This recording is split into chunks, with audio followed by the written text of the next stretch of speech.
Hi, I'm David Reinstein, the founder of the Unjournal. We're making some videos making the case for the Unjournal and journal independent public expert evaluation, explaining how it works and how you can engage, and answering some questions that authors and other people have or might have about our processes. The following is a Notebook LM generated video based on my notes and slides. I watched it. It's basically accurate. I give some audio commentary below.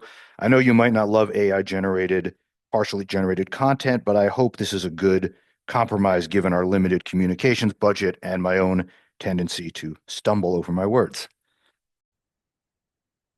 Hi, I'm David Reinstein, the founder of the Unjournal. We're putting out some videos explaining the case for the Unjournal, unjournal.org, explaining what we do and how we do it, and answering some frequently asked questions. The following is a video generated by Notebook LM. I know people don't love AI generated videos, but we have limited video production capacity at the moment. I would say that everything in this video is basically accurate. There's some slight differences in emphases I would have made, but this is let me share you this, how we created it. This is Notebook LM interface. I shared with it a lot of content, our FAQ, some previous presentations I've given, which you also see on the YouTube channel. And I asked it to create a video. It took, I think it's about 20 minutes to create the video. And, you see the video here, incorporating some content from my previous slides, and an AI generated narration. I'll put some comments in the YouTube summary explaining some of the things mentioned and things I'd like to add or slightly adjust from the video, but there's nothing I saw in this video that was inaccurate.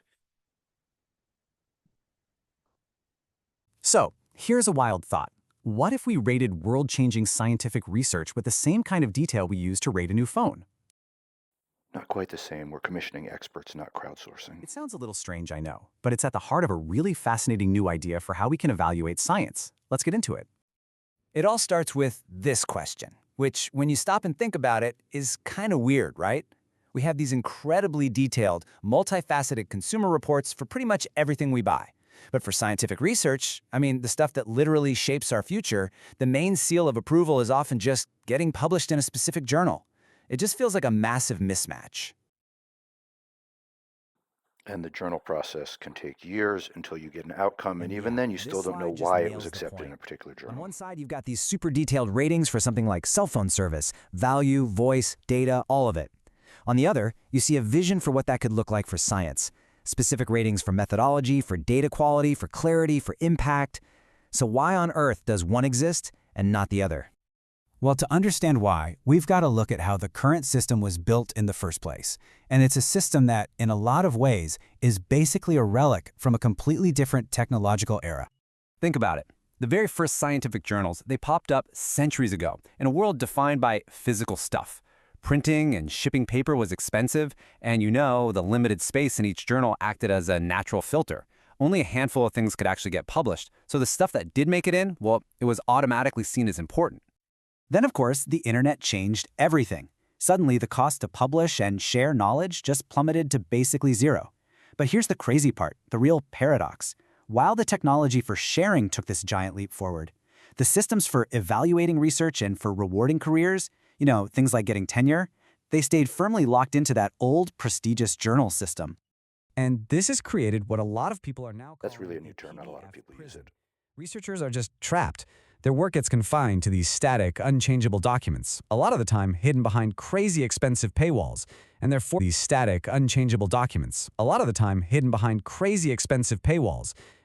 to conform to the rigid, often This serves as a barrier to transparency, open science, and replication. often outdated rules of traditional journals.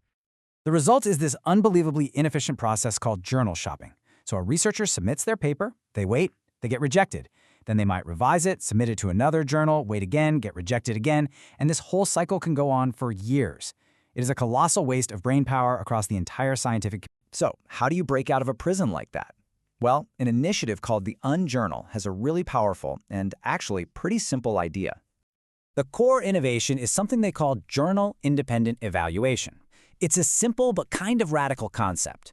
What if we just completely separate the act of evaluating the quality of a piece of research from the act of publishing it in one specific journal? Let's unbundle those two things. Okay, so that's the big idea. But how does this actually work in practice? Let's break down the system that the UnJournal has built. The whole process has 4 main steps. First, research is either submitted by the authors themselves or it's selected by the UnJournal's team from work that's already publicly available. Next, they prioritize it based on its potential for real-world impact. Then, and this is a huge difference, they commission and pay expert evaluators to do a really rigorous review. And finally, they publish a detailed public evaluation package for everyone to see. And this is where it gets really interesting. Instead of just a simple accept or reject, the research gets this rich, multi-dimensional report card. It gets rated across a bunch of different criteria, like the quality of the methods, its real-world relevance, and how it advances knowledge. You can even compare 2 different papers side by side and see their strengths and weaknesses. You can see this on our data dashboard. Now, a really crucial point here is that they aren't trying to just blow up the old system overnight. This quote captures their strategy perfectly. They're trying to build a bridge to a new system, not ask people to jump off a bridge. Researchers can still submit their work to traditional journals if they want. The UnJournal evaluation is just an extra public layer of credibility. It's a bridge, not a leap of faith. So why does all of this matter? What's the big payoff? Well, let's talk about the incredible benefits that this kind of open, independent evaluation could unlock. First and foremost, true open access. Right now, publishing fees can be astronomical. I mean, as this article points out, the average fee for a top journal can be over $3,000. For some academics in Africa, that's equivalent to half a year's salary. Just think about that. A public evaluation system totally removes that barrier. Second, it frees research from that PDF prison we talked about. Once the evaluation isn't tied to a static paper format, the possibilities just explode. You can have things like interactive data visualizations, notebooks with live runnable code, and dashboards that let you explore different analytical choices. Research stops being a dead document and becomes a living, updatable project. These more flexible formats are really useful for open science, replication, and robustness checking. You can see the specification curve interaction on the right. On the left, you see something from a journal that's now defunct called Distill.pub in machine learning, which offered great interactive explanations. But the fact that this can be an updatable, improvable process is perhaps the most important. In the current system, once an author gets paper published in a journal, they have little natural way and no incentive to improve that work. Even if the next day they realize they did something they could have done much better, they find better data, better methods, they'd have to pretend it's a whole new paper and try to sell it again to a new journal, which naturally confuses readers. In the system that we're proposing and building, you get an evaluation of your research in a certain state, and then if you find a way to improve it, you can get a new evaluation, improve its credibility, and this could help you in your career as well. This isn't some far-off hypothetical either. This is happening now. On the left here, you can see an interactive model from a paper where you can actually see how the AI thinks. And on the right, that's a dashboard that lets you instantly see how changing your assumptions affects the final results. This is what science can look like in the 21st century. And finally, it all brings us back to the researchers themselves. By providing prompt, credible public feedback, a system like this drastically reduces that need for endless journal shopping.